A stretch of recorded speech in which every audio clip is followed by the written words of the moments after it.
মার্চের আজকে 12 তারিখ। তো সব ধরনের বীজ আজকে রোপণ করে দেব। তো আপনারা জানেন এরই মধ্যে আমি অলরেডি মরিচের বীজ, বেগুনের বীজ রোপণ করেছি। তাছাড়া আরও অন্যান্য কিছু বীজ আমি রোপণ করেছি, লাউয়ের বীজ, করলার বীজ, এবং সেগুলো আর্লি রোপণ করার কারণটা কি সেটাও আমি বলেছি যে আমার পলিটানেল আছে। তো আমি হয়তো বা এপ্রিলের শেষের দিকে বা মের ফার্স্ট উইকে আমি সেই গাছগুলোকে আমার পলিটানেলে দিয়ে দেব। কিন্তু আমি আজকে এই যে বিভিন্ন ধরনের সিমের বীজ নিয়েছি এখানে, তারপর এখানে হচ্ছে চাল কুমড়ার বীজ, এখানে আছে চাইনিজ পটলের বীজ, এখানে আছে ইয়েলো কজেট এর বীজ। অলরেডি আমি কিছু কজেটের দু ধরনের কজেটের বীজ থেকে চারা তৈরি করেছি। এটা হচ্ছে ইয়েলো কালার। আমি সেদিন সুপার মার্কেটে এই কজেটটা দেখতে পেলাম, আমার কাছে ভালো লাগলো। একদম গোল গোল বড় হয়, একটু হলুদ রঙের হয়, তো দেখতে খুব ইন্টারেস্টিং। তো ভাবলাম এবছর একটু ট্রাই করি। এখানে আছে শসা, যেটা হচ্ছে ব্রিটিশ শসা, একদম লম্বাটে টাইপের সেটা। আর আমি এবার খিরাই করব ভাবছিলাম, তো আর মনে ছিল না। তো হঠাৎ করে সেদিন দেখলাম আমার মরিচ গাছের নিচে দুইটা খিরাই গাছ হয়েছে, তো সে দুইটাই হয়ে যাবে, আর বেশি করছি না। আর এখানে আছে কিছু বোম্বাই মরিচ এবং একটু ছোট টাইপের যে গার্কিন টাইপের খিরাই, সেই খিরাইয়ের বীজ। তো বোম্বাই মরিচের বীজ আমি আমার বাগানের যে গাছ সেখান থেকে কালেক্ট করেছি, এখন করব। বাট এটা এই বছরের জন্য না, এটা থাকছে নেক্সট ইয়ারের জন্য। তো এটাও এখন আমি রোপণ করব, মানে এই বীজগুলো আমি রোপণ করব। তো এই সবগুলো বীজ আজকে আমি দেব। তাছাড়া আরও কয়েকটা বীজ আমি দেব, হয়তো সেগুলো কি হতে পারে আমি এখনো ডিসাইড করিনি, বের করব সব বীজ।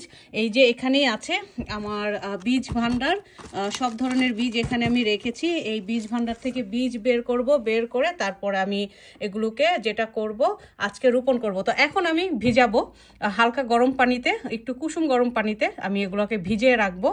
এখন হচ্ছে সকাল, আর আমি অফিস থেকে ফিরে এসে এগুলোকে আমি রোপণ করব। তো এই তো আমি হালকা গরম পানি দিয়ে এগুলোকে ভিজিয়ে নিচ্ছি। তো হালকা গরম পানি দিয়ে ভিজানোর উদ্দেশ্য হচ্ছে যে উপরের যে আবরণটা সেগুলো খুব সুন্দরভাবে আবরণ থেকে আবরণটা ফেটে চারাগুলো বের হয়ে যায়। আচ্ছা, এখানে কিছু ইংলিশ কুমড়ার বীজও আছে, সেটাও আমি ভিজিয়েছি, এটাও আমি করব।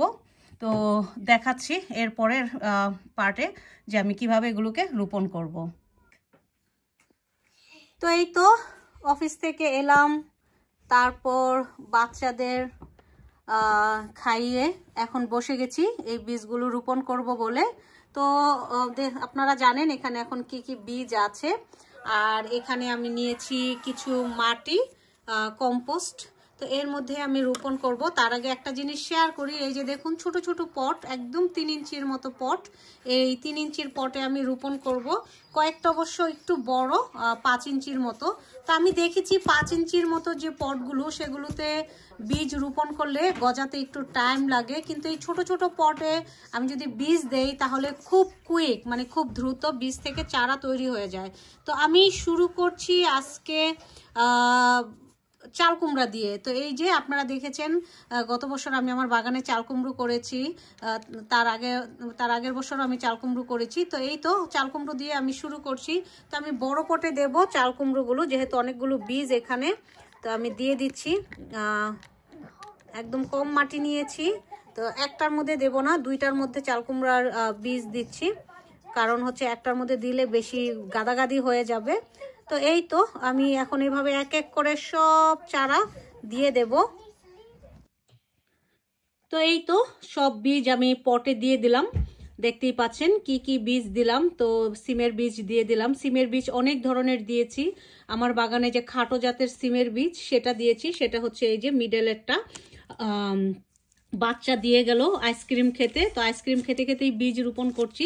তো এটা হচ্ছে আমার বাগানের যে ছোট খাটো জাতের সিম সেটা, কারণ বীজগুলো দেখুন একদম ছোট্ট ছোট্ট এবং সাদা। আর এখানে আছে গোয়াল গাদ্দা, তারপরে বিভিন্ন ধরনের বাড়ির সিম, তারপরে এর মধ্যে চাল কুমড়া আছে, এর মধ্যে আছে শসা, এখানে আছে কোজেট, এটা হচ্ছে চাল কুমড়া, এখানে দিয়েছি চাইনিজ পটল, আরও অনেক বীজ রয়ে গেছে ভিজানো এখানে। তো এগুলোকেও দেব আস্তে আস্তে। তো এই তো এভাবে আমি আজকে বীজ রোপণ করলাম। আজকে হচ্ছে মার্চের 12 তারিখ। তো 12 তারিখে আমি সব ধরনের বীজ দিয়ে দিচ্ছি। এরপরে আর কোনো বীজ দেবো কিনা বুঝতে পারছি না, যদি না ওঠে তাহলে হয়তো সেগুলো দেব। তো অনেকেই হয়তো বলবেন যে 8 ঘন্টার মতো ভিজিয়ে রেখেছেন, কোনো সমস্যা নেই 8 ঘন্টার মতো ভিজিয়ে রাখলেও, কারণ যেহেতু আমার কাছে টাইম নেই, আমি বাসায় থাকি না, তাই আমি অনেকটা সময় ভিজিয়ে তারপরে বীজ রোপণ করি। অনেক সময় তো আমি রাতে ভিজিয়ে রাখি, পরের দিন ঘুম থেকে উঠে কাজটা সেরে, যদি আমার অফিসের অফ থাকে স্যাটারডে বা সানডে, তখন আমি যেটা করি বীজ রোপণ করি। তো সারা রাত, মানে একদম সারা রাত বলতে পারেন, এই বীজগুলো ভিজানো থাকে। তো এটা আমি আমার এক্সপিরিয়েন্স থেকে আমি দেখেছি যে বীজ অনেক সময় ভিজানো থাকলেও কোনো সমস্যা নেই, যদি না বীজগুলো আপনার অনেকটা কালো না থাকে তাহলে উঠে যায়, বা অনেক সময় পুরনো বীজ থাকে সেগুলো থেকে উঠতে চায় না। বাট বীজ ফ্রেশ থাকলে আপনি অনেক সময় ভিজিয়ে রেখে করতে পারেন, তাতে কোনো সমস্যা নেই। তার ভিডিওটা বড় করছি না, এখন এর উপর হালকা করে একদম পাতলা করে মাটি দিয়ে দেব। মাটি দিয়ে আমি আমার হিটারের উপরে রেখে দেব।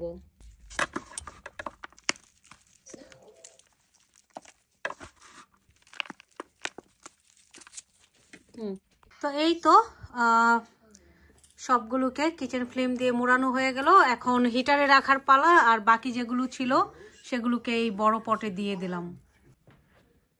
তো কিছু এখানে হিটারের উপরে দিয়ে দিলাম, কারণ হিটারে জায়গা হচ্ছিল না, কারণ সবগুলা হিটারে আমার এখন বর্তমানে পট দেয়া। ঘরে মোট 7টা হিটার আছে, 7টার মধ্যে 5টাতে আমার দেয়া হচ্ছে পট, আর 2টাতে আমি জামা কাপড়ের জন্য রেখেছি, বাচ্চাদের স্কুলের ড্রেস এগুলা দিতে হয়।